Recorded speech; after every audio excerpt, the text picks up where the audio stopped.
مته خوش اومدی.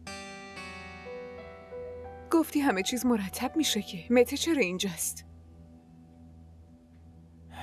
من مجبور شدم که بیام اینجا چون باید با آیاس حرف بزنم ولی با هم حرف نمیزنه. باید یه چیزایی رو بهش بگم. چی مونده که بگی مته؟